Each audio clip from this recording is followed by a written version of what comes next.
Welcome to the Class Business Podcast. I'm Chrissy Monaghan, your host, and today we're joined by Alisa, founder of Love Montessori, where she delivers nurturing Montessori parent and child programs in St Albans, alongside online workshops and courses that help parents support their child's development and feel more confident in family life. Alisa is a finalist for Content Marketing Awards, sponsored by Tamara Holland from Dotted Stripe at the Class Business Awards. I'm really excited to meet her, so let's dive in. It's amazing to have you here on the podcast today. For everyone that's listening online or watching us on YouTube, please tell everyone who you are, what do you do, and where do you do it? Hello, everybody. My name is Alisa. I am an AMI qualified Montessori educator. I'm based in St Albans, UK, and I run weekly Montessori baby and toddler groups and also offer online parent workshops and courses all around Montessori and how you can bring it into your parenting to hopefully make life a little bit calmer and give you more confidence. So just so for everyone who's listening, just tell everyone, what is Montessori? Because I think most people will know, but just in case. Yeah, I mean, to be honest, it's often really misunderstood. What it's not a Montessori, it's not a nursery brand, and it's not a toy brand, which is how a lot of people discover Montessori. And to be fair, how I discovered Montessori when I was looking at nurseries for my child. Maria Montessori was an amazing lady. She was a scientist and an activist, and she really focused on children development in sort of the mid to late part of her career. And she developed this whole philosophy that is very child-led, very nurturing, very much based on the idea that our children are born with everything they need, and our job really is just to provide that nurturing environment and let them find their own way, learn through their own experiences. It's a bit of an antidote to sort of helicopter parenting and I guess just all the control that we do tend to sort of have over our children these days. And, you know, our traditional method of education is more adult-led, and this is kind of flipping it. It's more of a child-led approach. So give them the space to interact with and observe and let them sort of learn their way. Love it. I love this. And so how long have you been running your business for? So I've been running since 2021. I actually opened my business the very first week that we were allowed to start running baby and toddler classes after lockdown. I was like, right, this is my moment. There wasn't a lot going on. Obviously, a lot of people were nervous to come back. And I was like, oh, this is a great opportunity for me to just dive in there and see how it goes. So 2021 is when I first started. And I was just doing it as a sort of thing on the side of my full-time work in sort of marketing and recruitment in higher education. And then last September, I decided to go full time with it, and I've created my own specific venue where I run my classes from now in St Albans. That's brilliant. So you, what was the full-time job? What did you do before this then? It's marketing recruitment. So it's always been education, but the other end, higher education. So I basically never left university. I got a job working in universities after I finished universities. I'd had such an amazing experience, and I'd actually, you know, coming from a working class background and being the first in my family to go to university, it transformed my life. So I was really passionate about sharing that with others. And so I kind of, that was my career until I decided we were actually living over in Sydney, and we were looking at nurseries for our then very strong-willed 2-year-old. And we came across this Montessori nursery, and then we realized it was so much more than a nursery, and it just sort of spiraled from there, really. Oh, so you're interested. So you were in Sydney living. Yes. So I got a job with a Sydney University in marketing recruitment in my, old career. And then we were looking at nursery options, and then that ended up becoming my career. And then you moved back to the UK, obviously. Yeah. So we were there for 5 years, had an amazing time there, had our second child there. And then we came back a bit before lockdown, like 2019. And then, a couple of years later, I sort of decided to actually do something with my training, which I'd completed whilst we were in Sydney, because I got so excited about Montessori. I wanted to learn everything about it. That's brilliant. Okay. So obviously then you got yourself started and moved forward. And obviously you've been going for, it's a good chunk of years. Is that 5 years? Yeah. We had a 5-year anniversary this year. Yeah. I love that. And so tell us, what's your sessions? Are you community, workshops, schools, nursery? Like, do you go into any premises, or is it literally your own venue? No. So I have my own space now. I used to run out of a community centre, and I would get up very early, leave my kids with my husband to sort out that day, and I would set up a whole entire Montessori classroom from scratch in just a blank community centre hall, which was, I did that for 4 years. It was pretty tough, but I really wanted to make it an authentic environment. But now I don't have to do that because I've got my own venue, and so people come to me. So throughout the week, usually mornings, which is the most popular time, I have baby groups and toddler groups, and the parents come with their child, and the session is an hour or an hour and a half long, depending on their age.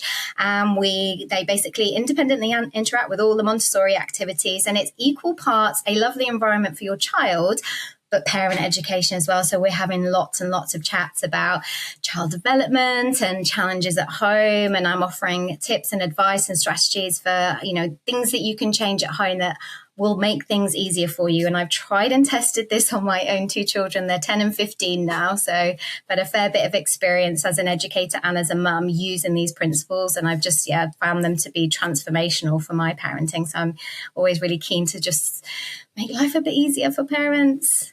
Right, no, it sounds it. And obviously, how long have you been in your venue for? Since September. So I'm coming up for my 1-year anniversary, which is really okay. Cool. So pretty new to it. So talk people through how you found it, like why a venue? How did you find a venue? And then obviously, because a venue's a big commitment. Yes. Yeah.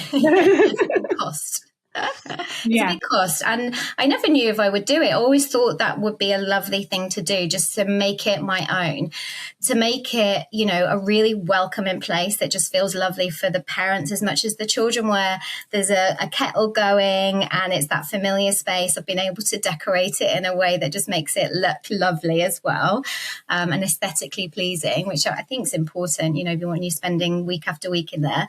And it's crazy. The day that I quit my job last July, or was it June? It was June.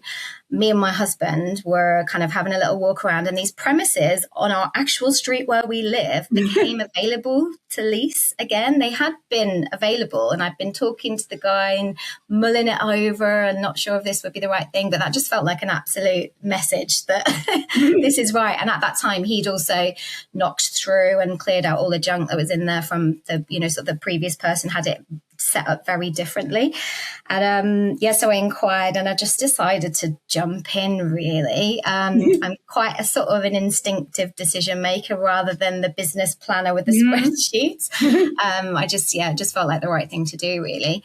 The convenience of it being so close to where I live is insane. If I forget the milk, I can just run back and get the milk, but it's not in my own space. So I do love having that. I think it's quite special, but of course, it's a lot more expensive than just hiring the community centre hall. So my kind of big challenge is making it financially sustainable this way. There's no one else in my area really who's got their own space. Like most people are just renting a shared space like I was. Oh, that's brilliant. And obviously, that is the tough thing, isn't it? Obviously, he's making it commercially viable, and I'm sure you can do that. And the activities, because it's not like a traditional class, is it? Because you're not in for 30 minutes, 45 minutes, are you, your type of work? You mentioned how long are the classes? So the baby classes and the movers classes, which are in between when they feel a bit too big for the baby class, but it feels a bit too scary to go to toddler class. And we have, chopping and baking and painting and all of that, which often goes in a 1-year-old's mouth. And so they're 1 hour. And then the toddler class, so the sort of toddlers into preschool, that's an hour and a half, because we do this kind of like food preparation and art activities and things like that. So no, it is different, because it's very much like it's based on the environment rather than the adult. So in a kind of typical class, the adult will be providing all of the maybe kind of like entertainment and information. They bring all those props, but usually they're going to keep it fairly consolidated because they're going from sort of space to space. Whereas Montessori is preparing this environment with all the activities independently available for the children to access freely at their will and, interact with them as they want, as long as they want, rather than on a sort of my structured timetable. So it's an equipment heavy kind of environment in that sense, which is why it's so nice to not have to sort of set up and pack it away. Although I do a bit of that anyway, because in the times that I'm not running classes, I do open it up to other providers as well. So on a Monday, I don't know if you've heard of Basking Babies. I have Laura from St Albans and Harpenden, Basking Babies. She does her baby massage and baby yoga there, and that works out so beautifully. So we're so well aligned with each other in what we're sort of providing, that kind of nurturing space. I've got a mini first aid franchise owner starting in September, and I've got a sleep consultant called Tiny Dreamers in St Albans, and she's been running workshops as well. So more of that will definitely like kind of help make it more financially sustainable for me personally, but also just create a hub, like a space that is known where you go with your little one, where you can feel welcomed and you can get lots of useful information, and it's just a nice space to be in. No, for sure. And obviously I can see like visually how it would all look. And obviously the children, so do you more facilitate than obviously teach? Are you more like in talking to parents and interacting with children? Yeah, so like you'd say Montessori teacher because everybody knows what that means, but really we call it a guide, a Montessori guide. So we're there to guide and facilitate, and really the learning is coming from the children, from the parents, and we're there kind of like guiding, providing, supporting. But really, there's an amazing Maria Montessori quote. There's many amazing Maria Montessori quotes, but this one basically says, essentially, if you walk into a Montessori classroom and you don't see the Montessori teacher, you don't know who they are, then that Montessori teacher's done a really good job, because they provided the environment and the right space and the right physical and emotional environment for the children just to lead and for the parents to be in charge. So those moments in class where I'm just like in the background, somebody would walk in and have no idea who the teacher is, and everyone just know exactly what they're doing. They're all just happily, busily getting on with things, and the parents are chatting with each other. That's just like absolute gold, because that's the aim really, for it to be sort of, kind of that more traditional teacher student relationship. And so obviously you must see lots of different children coming through from the 4 years that you were there, and obviously you've had your premises for the last year. Obviously, one of the aspects of the awards was all around impact. What does impact mean to you and for the community that are doing your activities and tasks? Yeah, I think it's just those moments where you're having those conversations with parents and there's just that penny drop aha moment. Oh, that makes so much sense. And, why didn't I think of that? And this is how I felt throughout my parenting. Why didn't I think of that? But you don't, because you don't know, because you can't see the wood through the trees, because you're in the thick of it. And just being able to sort of guide and advise people and having that impact on the family, and then parents coming back the next week and saying, I made this change at home and he really concentrated on his activities, or, she got really excited about this, or some of those just common parenting challenges that feels so overwhelming at the time, and you feel like you've tried everything. And it's so useful when you get somebody who's sort of outside of the situation. They can have that objective view and they've got some experience, and they're, I get a lot of good feedback about how I can deliver this in a sort of non-judgmental, preachy way, like it's reassuring. And, I've been through this too. And that, it's had a shift for them as a family, for a child to feel more independent and control, and less feeling like they have to push up the boundaries all the time. Obviously that will happen anyway, but there's so much empowerment we can give them. They're so capable, but often feels quite overwhelming. And just the tips and advice I can give parents, and reassuring as well, especially with new parents, and they're feeling a bit unsure, and it's quite scary going into a baby class for the first time. You don't know anyone. Just creating that safe, warm, welcoming space where people can come and just sort of land softly, shoulders drop, and just have a lovely hour together. That's everything, really. Right. And obviously you're talking through some of the challenges that parents are having. What challenges are you able to share? What are some of the common challenges that parents are facing? Probably, is it at home? Yeah, I think like overwhelm, worry about, am I doing the right thing? Am I doing too much? Am I doing too less? Like a million tabs open in their brain. Just kind of simple things, setups at home, like things the play setup, little tweaks you can make that will help your child feel more independent and control, and it feel less overwhelming for you. Toddler tantrums, expecting children way younger than they're able to share when they're just not developmentally able to, just being told these things, given some like actual, like proper, well-researched information, and then some strategies. And then you get to go and try it at home and come back and kind of tweak and get that extra support. Lots of children go through the no phase. I have a lot of toilet training stuff as well. So I do toilet, I call it toilet learning. In Montessori, we call it toilet learning rather than toilet training. So I do online workshops for that and in-person workshops. And there's a lot of conversations about that. So just all those common challenges. And then I've made a really good network in my local area of other experts as well. So areas that I'm not expert in, I'll bring them in for workshops or as guest speakers in my session. So like a sleep consultant, or a pelvic health physio, a mental health counsellor, all these different kind of services that can really support parents in kind of that early parenting journey.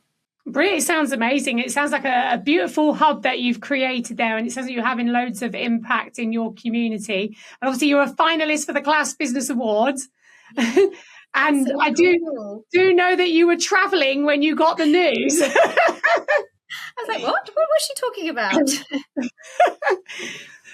So where have you been traveling? Tell everyone where you've been. Oh, so we've just been to Costa Rica. Oh, God, it was amazing. So it was just that mad last week of term, finishing work, finishing school, prepping for a big trip, and then off on a big trip to Costa Rica. So I think that's when the email landed, and I just, somehow it missed it. So I was very happy partway on my travels to discover that I've been a finalist. Thank you very much. Yeah, and we're excited to have you with us for the day. And obviously you're doing so much good work.